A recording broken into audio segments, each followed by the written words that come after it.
She sat at the back, and they said she was shy. She led from the front, and they hated her pride. They asked her advice, and then questioned her guidance. They branded her loud, then were shocked by her silence. When she shared no ambition, they said it was sad, so she told them her dreams, and they said she was mad. They told her they'd listen, then covered their ears, and gave her a hug whilst they laughed at her fears. And she listened to all of it, thinking she should be the girl they told her to be best as she could. But one day, she asked what was best for herself instead of trying to please everyone else. So she walked to the forest and stood with the trees. She heard the wind whisper and dance with the leaves.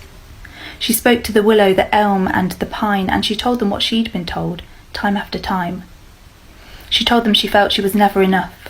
She was either too little or far, far too much. Too loud or too quiet, too fierce or too weak, too wise or too foolish, too bold or too meek. Then she found a small clearing surrounded by firs, and she stopped, and she heard what the trees said to her. And she sat there for hours, not wanting to leave, for the forest said nothing. It just let her breathe.